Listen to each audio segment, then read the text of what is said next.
Hi hello beautiful family, welcome to our YouTube channel. నేను మీ అంజలి. Today ఏంటంటే vlog ఏంటంటే బయట వాతావరణం చల్లగా ఉందన్నమాట, ఫుల్ వర్షం. సో మాకైతే టమాటా రైస్ తినాలనిపించిందనమాట. మా వారు ఏంటంటే టమాటా రైస్ చేస్తానన్నారు. సో నాకు మా అత్తయ్యకి ఇంకా రెస్ట్ అనమాట.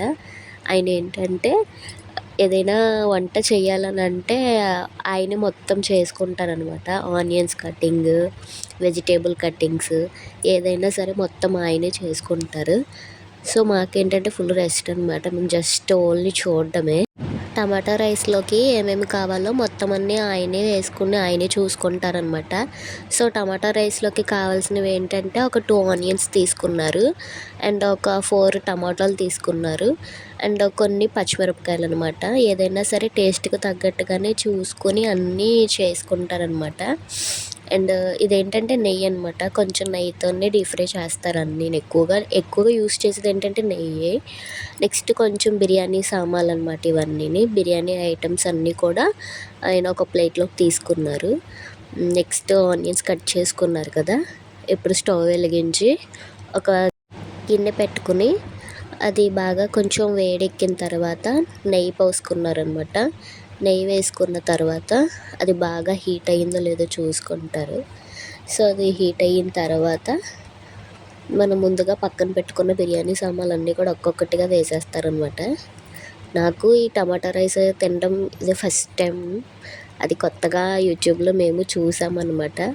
అది యూట్యూబ్లో చేస్తుంటే మేము చూసి ఇవాళ ట్రై చేయాలని మేము ట్రై చేస్తున్నాము. సో ఏంటంటే నాకంత వంటలు రావు కాబట్టి మా వారే చేస్తున్నారు. సో ఆయన కుకింగ్ చేసినప్పుడు మేము ఎవ్వరం ఆ కుకింగ్లో ఇన్వాల్వ్ అవ్వమన్నమాట. సో ఏది ఎక్కడున్నాయో అన్నీ ఆయనకు తెలుసు కాబట్టి ఒక్కొక్కటిగా తీసుకుని ఆయనే వేసుకుంటారు. ఇప్పుడు బిర్యానీ సామాన్లు బాగా వేగిన తర్వాత అల్లం వెల్లుల్లిపాయ పేస్ట్ వేశారు. సో అవి బాగా డీప్ ఫ్రై చేస్తారనమాట. ఇప్పుడు అవి బాగా డీప్ ఫ్రై అయిన తర్వాత వరకు కూడా వెయిట్ చేస్తూ ఉంటామన్నమాట. బయట కూడా ఒక 2 రోజులు 3 రోజుల నుంచి వర్షం పడుతూనే ఉంది కంటిన్యూగాని. సో ఇవాళ అయితే వర్క్కి వెళ్ళలేదు కాబట్టి ఇవాళ కుకింగ్ ఆయనే చేస్తున్నారు. తర్వాత అవి బాగా వేగిన తర్వాత ఆనియన్స్ వేసుకున్నారు. ఆనియన్స్ వేసి బాగా డీప్ ఫ్రై చేసిన తర్వాత కొంచెం చిటికెడు పసుపు వేసుకున్నారనమాట. తర్వాత మనం ఇందాక కట్ చేసి పెట్టుకున్న టమాటాలు కూడా బాగా మిక్సీ పట్టి పక్కన పెట్టుకున్నారు. సో అది కూడా ఆ టమాటా మిక్స్డ్ కూడా ఇందులో మిక్స్ చేస్తారనమాట. సో ఇది కూడా బాగా కొంచెం డీప్ ఫ్రై అవ్వాలి. అది గోల్డెన్ కలర్ వచ్చే వరకు కూడా లో ఫ్లేమ్లోనే పెట్టుకుని మనం డీప్ ఫ్రై చేసుకోవాలి. అది బాగా డీప్ ఫ్రై అయిన తర్వాత మళ్ళీ చూసుకోవాలన్నమాట మనం మధ్య మధ్యలో అడుగంటకుండాని. సో చూసిన తర్వాత సాల్ట్ వేసుకుని టేస్ట్కి తగ్గ సాల్ట్ కూడా మనం యాడ్ చేసుకున్న తర్వాత కారం కూడా వేసుకోవాలి. అది కూడా టేస్ట్కి సరిపడగానే వేసుకోవాలి.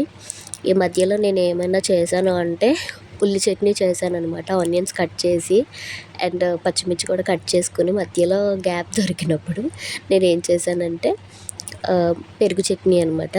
అది కూడా మా వారే హెల్ప్ చేస్తున్నారు. ఆ పెరుగు చట్నీ అయిపోయిన తర్వాత మనము టమాటా పేస్ట్ మళ్ళీ చూసుకున్న తర్వాత అది బాగా డీప్ ఫ్రై అయిపోయిన తర్వాత సింపుల్గా ముందు మనం రైస్ ఆల్రెడీ వండేసుకోవాలన్నమాట. వండుకుని పక్కన పెట్టుకున్న రైస్ని అందులో యాడ్ చేసుకుంటూ ఉండాలి. మనకి రాత్రి మిగిలిపోయిన రైస్ అయినా సరే అది వేసుకున్నా బాగానే ఉంటుంది. మేము ఏంటంటే ఆఫ్టర్నూన్ తినడానికి కాబట్టి మార్నింగ్ రైస్ వండుకున్నాం కదా, అది మామూలుగానే యాడ్ చేసుకున్నాం అనమాట. సో మా వారు చేసిన టమాటా రైస్ అయితే ఫినిష్ అయిపోయింది. నా ఛానల్ కనుక మీరు ఫస్ట్ టైం చూస్తున్నట్టయితే సబ్స్క్రైబ్ చేసుకోండి.